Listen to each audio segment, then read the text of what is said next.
Parah Adumah.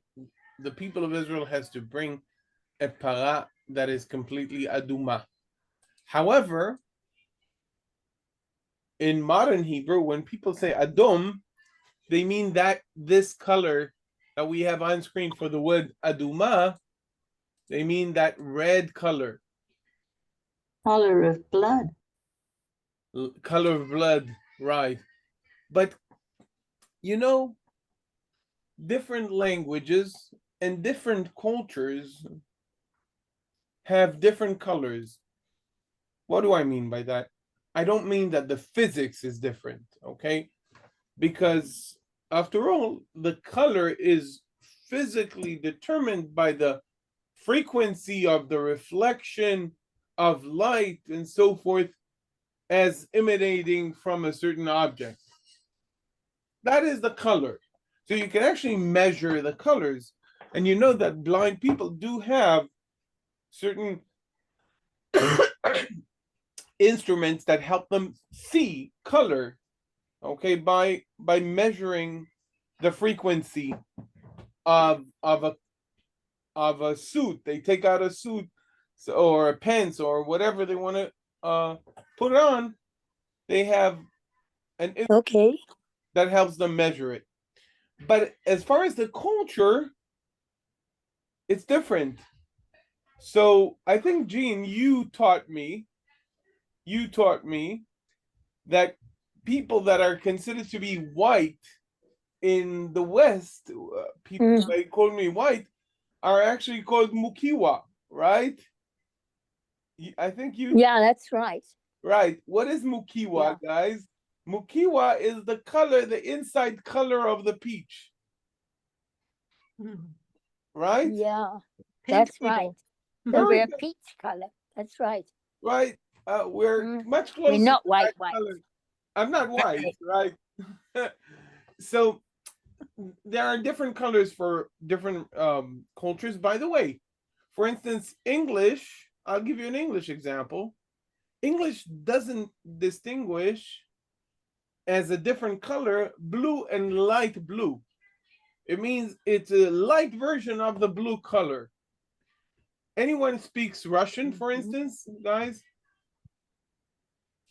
In Russian, these are two different words.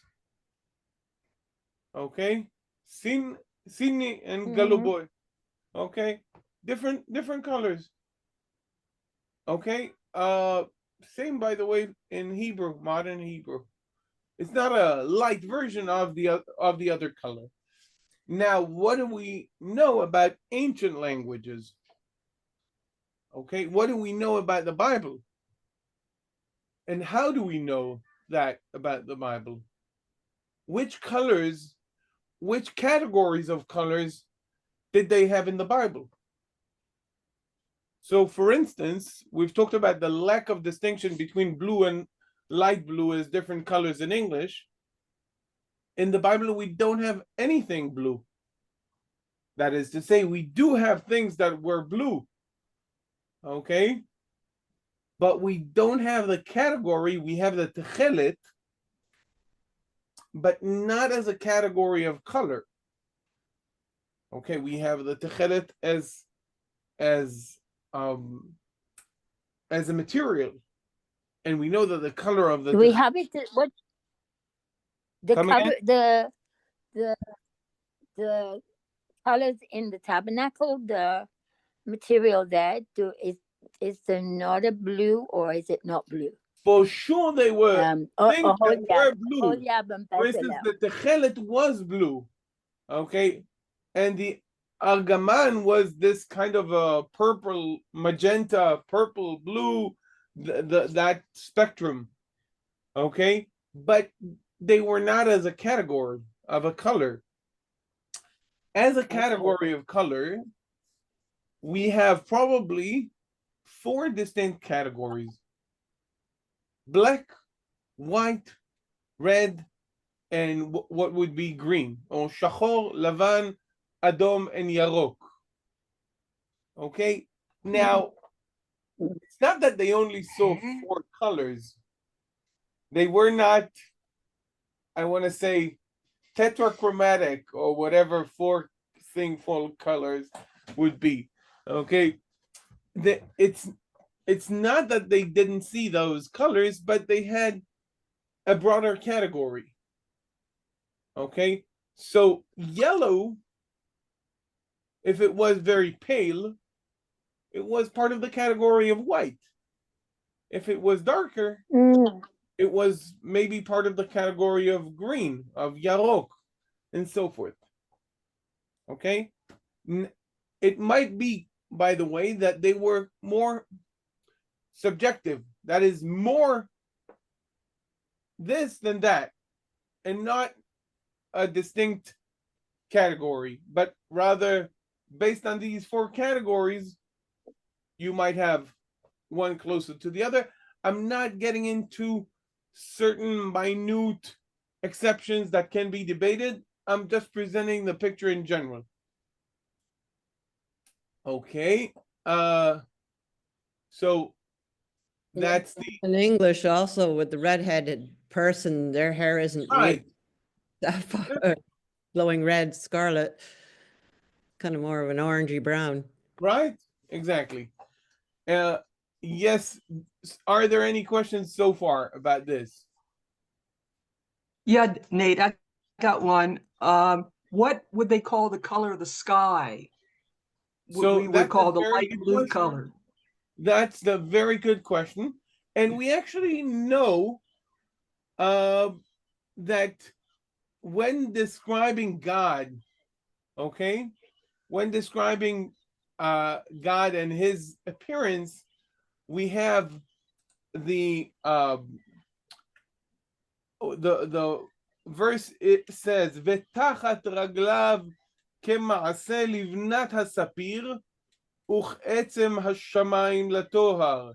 Okay, under, you know, when the people of Israel see God, okay, they say that his appearance, okay, was that under his feet was like a brick made of sapphire, and the essence or clarity of the skies.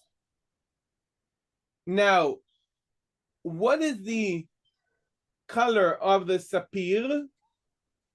So some people don't know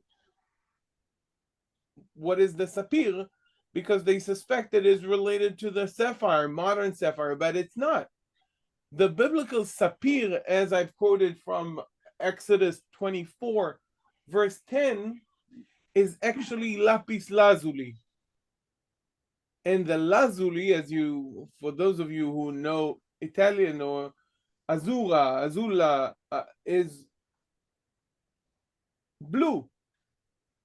So when they want to talk about something blue, they don't say it's blue. They say it looks like lapis. But again, they refer to the material, not to the color.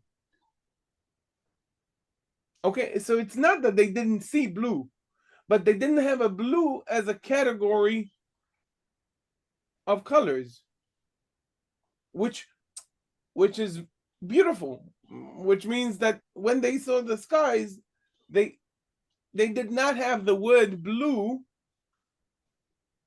to talk about the skies. They wanted to talk about the clear blue skies as we talk. They said something that looks like lapis. Okay, Russ? Yes, thank you. I turned my sound off, yeah. That's based on Exodus 24:10. Would the colors have related to the gemstones? So exactly, very good question. What about the gemstones?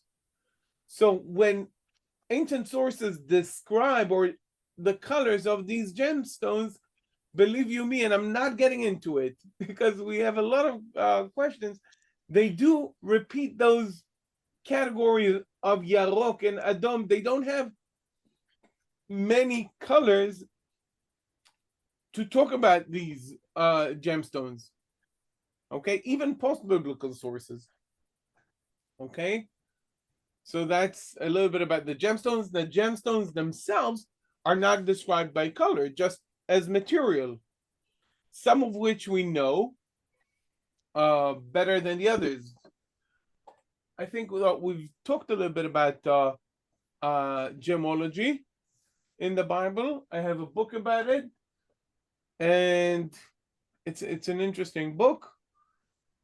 The fact of the matter is that the whole question of biblical realism, that is identifying flora and fauna and precious stones and what have you in the Bible, is not so easy. We use the Septuagint, we use the biblical context, and so forth. So that's a little bit about the color of the skies. Thank you for the question, Russ. What else, guys? So,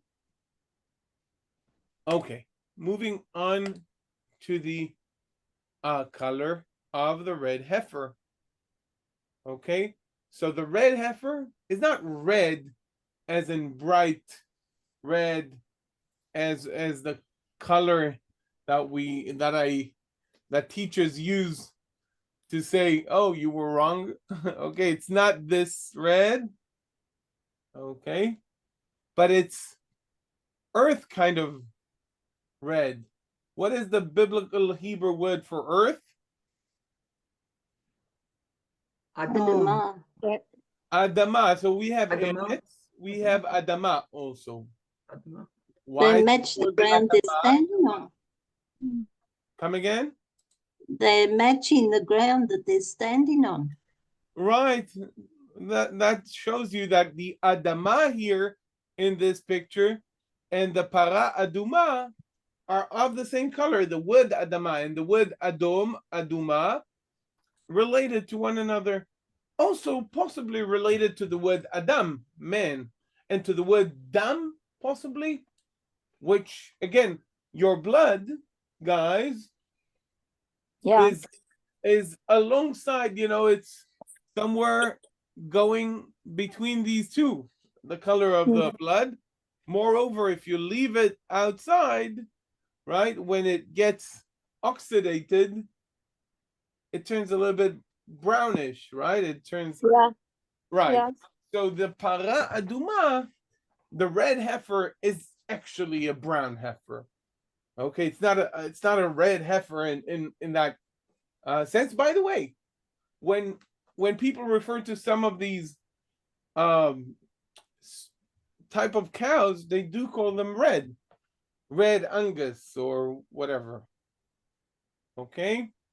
And here are cows that are currently in Shiloh. When you come to Israel, you go to Shiloh to see where the tabernacle was.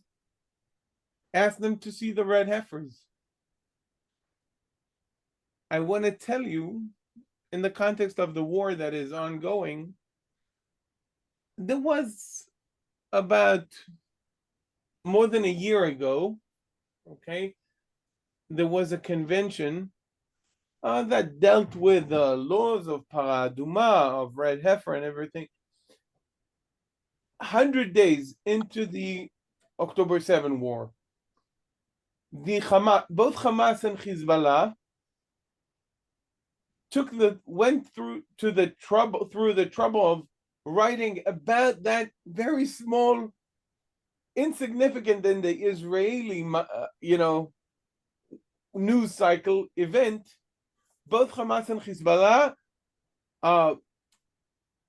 chose to talk about that event in the 100 day for the war that they started. Why? Because they called that war Tufan al-Aqsa, which means the flood of Jerusalem. Part of the way to mobilize, or the main way to mobilize for the Palestinian struggle against the existence of a Jewish entity, sovereign Jewish entity, is to say they actually want to destroy Al-Aqsa and to replace it with a temple. So everything related to the temple gets a lot of traction with Hamas, Hezbollah, and anyone who wants to get the Muslim world even more riled up against us. So that's not directly related to this week's discussion, but there you go. And these heifers, these cows were born in Texas, and they moved to Israel. So they're red-blooded, not just red, but red-blooded American cows. Right. I call it from the Lone Star State to the Lone Star of David State. So, right. Okay. So we've talked about how red is not just red, not that kind of red. Yes, Maureen?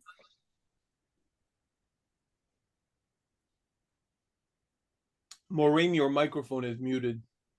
Sorry. Were they born with their horns, or have they been dehorned? Come again? They've got no horns on those. Have they been dehorned? They had the horns cut off? No idea. That's a great question. I have no idea. I don't know.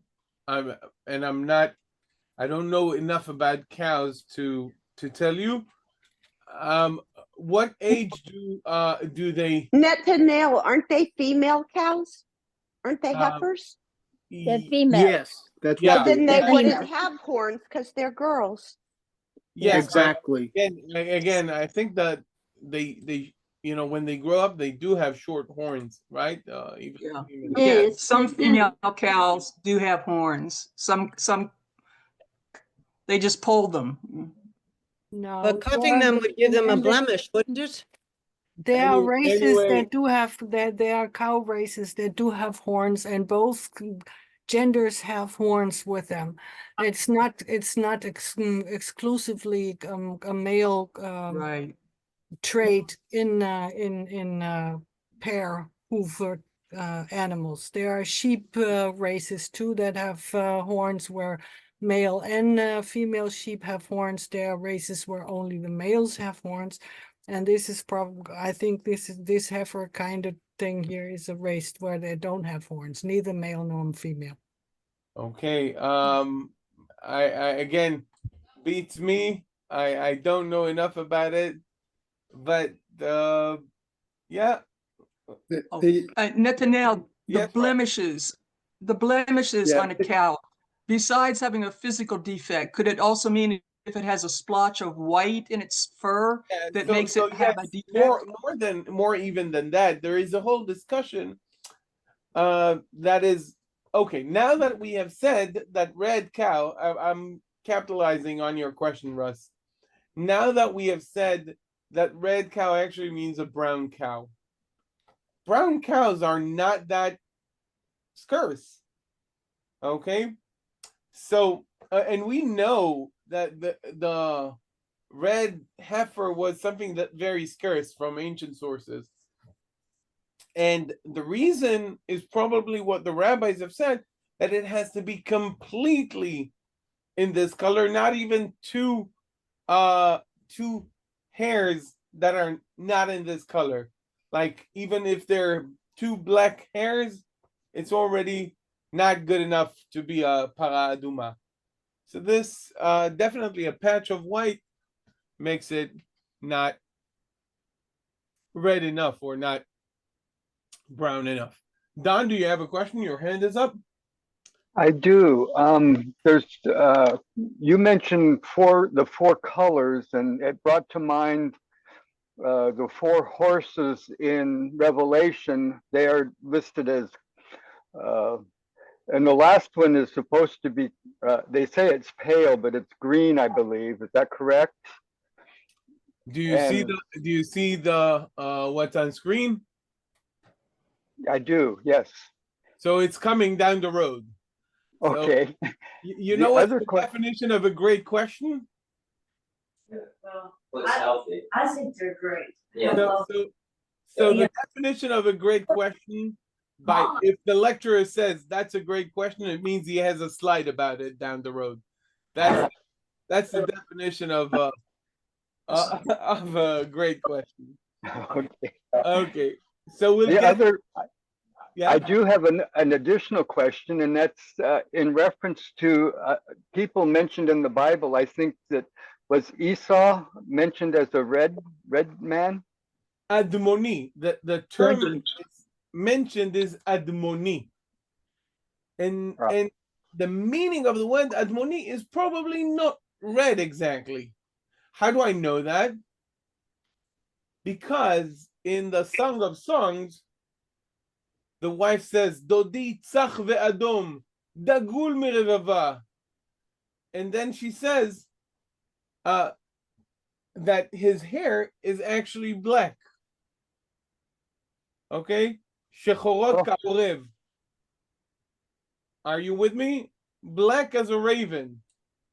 So, yeah, that's not me. That's the that's Song of Songs.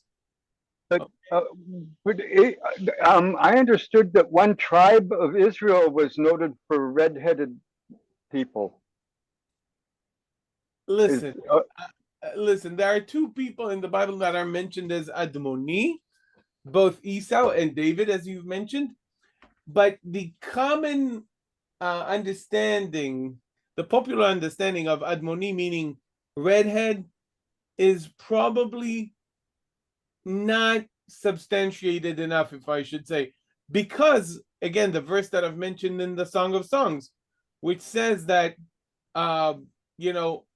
describing the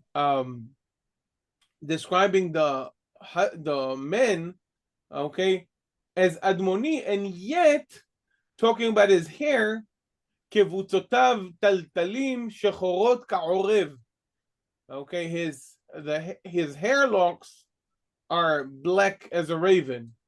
So what does it mean to be Admoni if the head of your hair, the hair of your head, is black? Again, not me, that's Song of Songs 5:11. Okay, so it might mean that he has kind of a ruddy complexion, healthy red complexion, like yours truly. I don't have the black hair to match. Okay, so I'm not that handsome guy from the Song of Songs. Okay, but that's probably Admoni. Again, it says his head is like ketem paz. What is ketem paz? Kind of pure gold. What is the color of gold? That also is a question based on our discussion, right? How do you describe the color of gold? I think we would say yellow. Gold. What is the color of gold? Yellow. One would say Yellow.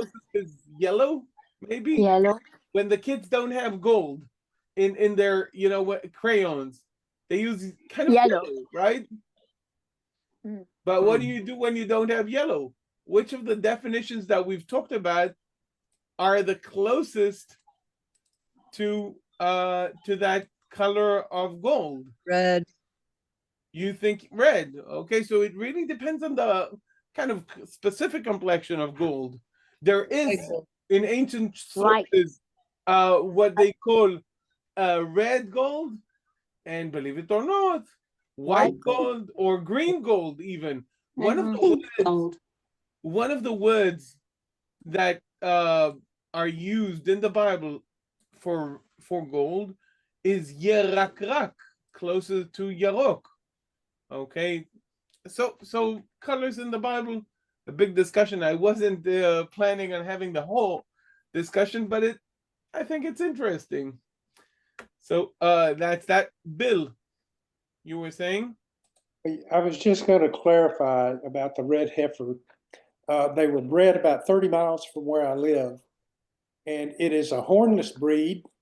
They are Red Angus. Red Angus, I've mentioned, right? Specifically by a Christian for these purposes, very meticulously inspected by rabbis long before they were shipped to Israel. But the breed is Angus, and they are hornless. And when you think about it, if they had horns and had been removed, they would no longer be without blemish. That is correct. Very good. So so thank you very much. And you'll take us, when we all come, you'll take us to see the farm where they breed them, right, Bill? Very good. I'm planning on it. Okay. We'll start with next week in the British Museum, and then maybe next year in Texas to see the cows. Okay. Yes, Frank, do you have a question? Yes. Earlier you said that the rabbis, earlier times said that like 2 black hairs would make them blemished. What generation of rabbis said that? Was that like medieval times, or is that going all the way back? No. Going on to late antiquity. There is actually a whole tractate of the Mishnah dedicated to the red heifer. Okay, very good. Tractate Parah, which is a cow, as you know. Okay. Thank you. So that's the red. And now, before we get to the 4 horsemen of the apocalypse, you can see that the concept of the 4 horsemen of the apocalypse is predated by the visions of Zechariah. Okay. Right. So we have an example here in Zechariah 1. Let's read this. Later on, we have another vision in Zechariah 6, also dealing with the horses, and also mentioning those red horses, which, as we know now, are brown horses. Go ahead, guys. Let's see your hands. Kristen, go ahead. ראיתי הלילה והנה איש רוכב על סוס אדום, והוא עומד בין ההדסים אשר במצולה, ואחריו סוסים אדומים, סרוקים ולבנים. Yeah. Go ahead. Yeah, English, please. In the night I had a vision. I saw a figure mounted on a bay horse, standing among the myrtles in the deep, and behind him were bay, sorrel, and white horses. Right. So, very good. Again, we said that we have that in the book of Zechariah. We have another vision with the horses in the book of Zechariah, and these inspire what would later on be reflected in Revelations. And again, we have Susim Adumim, and now we know that these horses are actually brown. And it makes sense. We know, I don't know about you, I haven't seen like a red horse or a red heifer. I have seen, as we know, like brown, like the red Angus, which is actually, we would define it as a brown. Yes, Jackie? Oh, I just wanted to read at some point. Okay, we'll bear that in mind. And now, as for the great question Don asked about the 4 horsemen of the apocalypse.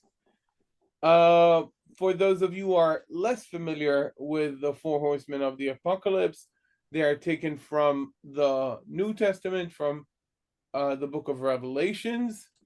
Again, I'm not an expert on the New Testament, but again, we have these different colors, and the second one is red. Again, you can see the depiction here is more brownish. We have already depictions from much older than this one, and the 4th one, you've asked about the 4th one, right, Don? I did. I was informed that is actually a green as opposed to pale. Right. So it could be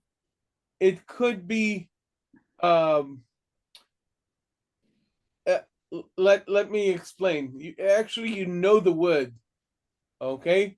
What is the word in Greek there? Anyone knows? Chlorophyll. Come again? Chlorophyll. Okay, so it's chloros, not chlorophyll, like chlorophyll, okay? But it's chloros. The word chloros can be this yellowish green, okay? And it can be pale, like a sick person would be, okay? So it can be this yellowish green. Again, green, yellow, how do you distinguish? When it comes to animals, again, based on the categories that we've talked about, if we have 4 categories, that is the one that is not the white, not the red, not the dark, but the whatever other category is, kind of a yellowish, green, pale. I don't know if it was again in his vision, how green was it, but it has to do with sickness, with like not looking good, okay? So that's the idea of someone who is sick, like